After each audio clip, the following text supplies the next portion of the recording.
আল্লাহ তাআলা বলছেন ফাইদা ফারাগতা ফানসব ওয়া ইলা রাব্বিকা ফারগাব। মুহাম্মদ, আপনি যখন দুনিয়াবি কাজ থেকে অবসর হবেন তখন আপনি কঠোর শ্রমে আত্মনিয়োগ করুন, আর আপনি আমাকে যা বলবেন তা বিনয়ের সাথে কাকতি মিনতি করে বলুন। বাক্য তিনটি। প্রথম বাক্য হলো এই, দুনিয়াবি কাজ থেকে যখন আপনি অবসর হবেন তখন কঠোর শ্রমে আত্মনিয়োগ করুন। বিশ্বাস করুন, পৃথিবীর যে কোনো কাজ সহজ, ইবাদত তার চেয়ে ভারী। পৃথিবীর যে কোনো কাজ সহজ, ইবাদত তার চেয়ে ভারী, তার উপরে টিকে থাকা খুবই কঠিন। এরপরে বলছেন কঠোর শ্রমে আত্মনিয়োগ করে আমাকে যা বলবেন তা বিনয়ের সাথে বলুন। এরই ফাঁকে আমি আর একটা কথা যোগ করি। আয়েশা রাদিয়াল্লাহু তাআলা আনহাকে জিজ্ঞাসা করা হয়েছিল রমজান মাসের ইবাদত, রমজান মাসের সালাত। তখন আয়েশা রাদিয়াল্লাহু তাআলা আনহা বুদ্ধিমতী মহিলা, উনি বলছেন রমজান আর গায়ের রমজান, রমজান মাসে এবং অন্য মাসে 11 মাসের চেয়ে বেশি সালাত আদায় করতেন না রাতে। রাতের ইবাদত সম্পর্কে আয়েশা আপনি বলুন। আয়েশা রাদিয়াল্লাহু তাআলা আনহার চেয়ে রাতের ইবাদত পৃথিবীর কোন মানুষ বেশি জানতো, এই দাবি মিথ্যে। মুহাম্মদ সাল্লাল্লাহু আলাইহি সাল্লাম তার ঘরের মানুষ, আয়েশা তার ঘরের মহিলা, তিনি সবচেয়ে ভালো জানতেন। তিনি বলেছেন রমজানের ইবাদত আপনারা জিজ্ঞাসা করছেন শুধু রমজান এবং গায়ের রমজান, রমজান ছাড়া অন্যান্য মাসে 11 মাসের বেশি সালাত তিনি আদায় করতেন না। পরের বাক্যে তিনি বললেন 4 রাকাত পড়তেন। লা তাসালান হুসনাইহিন্না ওয়া তুলাইহিন্না। দুঃখিত, আপনারা আমাকে জিজ্ঞাসা করিয়েন না এর লম্বা কত, এ কত সুন্দর, এ কত সুন্দর, কত লম্বা, এ কত সুন্দর, কত লম্বা, এ কত সুন্দর, কত লম্বা। একজন আরবি ভাষার মহিলা লম্বা কত ভাষা দিয়ে বলতে পারেননি। একজন আরবি ভাষার মহিলা কত সুন্দর ভাষা দিয়ে বলেননি। উনি বলছেন ভাষা সম্পর্কে আমাকে জিজ্ঞাসা করো না গো, ওটা কত সুন্দর ছিল আর কত লম্বা ছিল, কি দিয়ে বুঝাই আমি কত সুন্দর আর কত লম্বা? তাহলে আপনাকে কি দিয়ে বুঝাই যে 20 রাকাত তারাবির রাইফেলের গুলির মতো চলছে।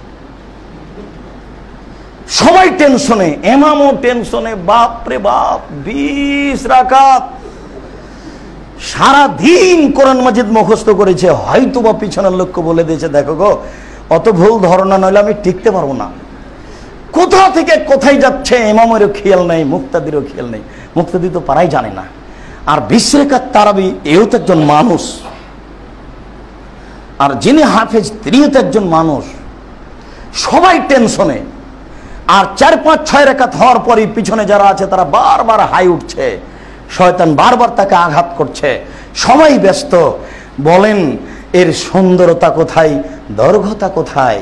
এর সুন্দরতা কোথায়, দৈর্ঘ্যতা কোথায়? মুহাম্মদ সাল্লাল্লাহু আলাইহি সাল্লাম, আপনি যে আমাকে বলবেন বিনয়ের সাথে বলুন। বলুন এখানে বিনয় কোথায়? আসসালামু আলাইকুম রহমতুল্লাহ, আসসালামু আলাইকুম রহমতুল্লাহ, বেহাক্কে লা ইলাহা ইল্লাল্লাহ। হাত তুলেই কি যে বললো, একটু পরে বলছে বেহাক্কে লা ইলাহা ইল্লাল্লাহ বিরহমাতিকা ইয়া আরহামার রাহিমিন। বলেন এখানে বিনয় কোথায়?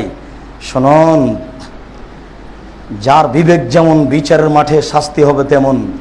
হুজুরের দোহাই দিয়ে বিচারের মাঠে সফলতা অর্জন করতে পারবেন না, ভুল হিসাব। জমি কিনলে মানুষ কাগজ দেখেই কিনে, মাছ খেলে মানুষ কাঁটা ফেলেই খায়। অতএব হুজুরের দোহাই দিয়ে পার হয়ে যাবেন বিচারের মাঠে, এ কথা ঠিক নয়। আপনি ইবাদত বুঝে করুন।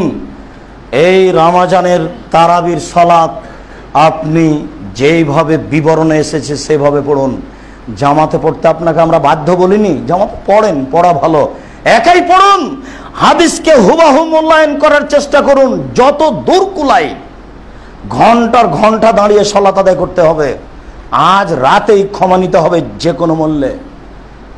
এক পর্যায়ে অঝোর নয়নে কেঁদে ক্ষমা নেবই, ক্ষমা নিয়ে রাত হবে, রাত তার আগে নয়। এরকম একটা দৃঢ় প্রতিজ্ঞা নিয়ে আজ থেকে রাতকে হিসাব করতে হবে।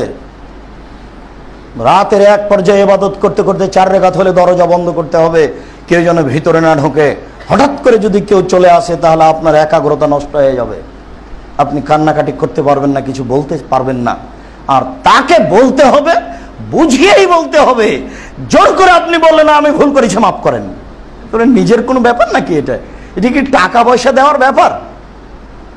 তাহলে ওই বাক্যটা কি রাসূল সাল্লাল্লাহু আলাইহি সাল্লাম বললেন, আল্লাহর নিকটে চারটি জিনিস সবচেয়ে প্রিয়, তার একটি হচ্ছে কাতরাতু দুমুইন ফি খাশিয়াতিল্লাহ, এক ফোঁটা চোখের পানি আল্লাহর ভয়ে। রাসূল সাল্লাল্লাহু আলাইহি সাল্লাম এই কথা বলেছেন, পৃথিবীতে আল্লাহর নিকটে সবচেয়ে প্রিয় এক ফোঁটা চোখের পানি আল্লাহর ভয়ে। তখন আপনি আল্লাহকে ভয় করে কিছু বলছেন, এটা বোঝা যাবে। আর চাইলে হবে, এটা একটা ব্যাপার আছে যে কেন ভুলে গেলেন ওই সেদিনের কথা। আবু জাহাল চিৎকার দিয়ে বলে, এই কে আছে? মোহাম্মদ যখন সিজদায় যাবে তখন তার উপরে উটের ভুঁড়িটা চাপ দিয়ে দেয়। একজন বলে, আমি। মোহাম্মদ সাল্লাল্লাহু আলাইহি সাল্লাম যখন সিজদায় গেছেন, উটের ভুঁড়িটা নিয়ে এসে চাপিয়ে দিয়েছে, অট্টহাসি দিচ্ছে, একজন আর একজনের গায়ে পড়ছে। ফাতেমা দৌড়িয়ে এসে, রাদিয়াল্লাহু তাআলা আনহা দৌড়িয়ে এসে বাপের উপর থেকে উটের ভুঁড়িটা সরিয়ে কি যেন বলে গালি দিচ্ছিলেন। রাসূল সাল্লাল্লাহু আলাইহি সাল্লাম উঠে তাদের জন্য বদদোয়া করলেন, আল্লাহ উতবা সাহেব ওয়ালিদ বিন মুগীরাকে ধ্বংস করো। রাসূল সাল্লাল্লাহু আলাইহি সাল্লাম এই বিপদে পড়ে দোয়াটা করেছিলেন। এই দোয়াটা কবুল হয়েছিল 12 বছর পরে বদরের যুদ্ধে। বিপদে পড়ে দোয়া কবুল করেন, তবুও সেটা 12 বছর পরে কবুল হয়। আর আপনি এইভাবে হালাল হারামই বুঝতে পারলেন না আপনার জীবিকা নির্বাহে, তার উপর হুজুরের অত্যাচারে বেদাত করেই জীবনটা কাটছে, এরপরে ক্ষমা এত সহজে? রাসূলের পদ্ধতিতে আসেন, 8 রাকাত তারাবি পড়ুন, 20 রাকাত নয়। আব্দুর রাজ্জাক সাহেব, শহরে বসবাস করি, খুব বিপদে আছি, 8 রাকাত হয়ে গেলে চলে আসেন, নইলে বাড়িতেই পড়েন। ফরজ সালাত তো আর জামাতে পড়তে আপনি বাধ্য নন, সুন্নাত সালাত তো আপনি জামাতে পড়তে বাধ্য নন। জামাতে পড়া ভালো, নেকির আশায় আপনি একাই পড়ুন। সেখানে যেতে হবে, বেদাত করতে হবে কেন? জরুরি ভিত্তিতে কথাটি খেয়াল রাখবেন।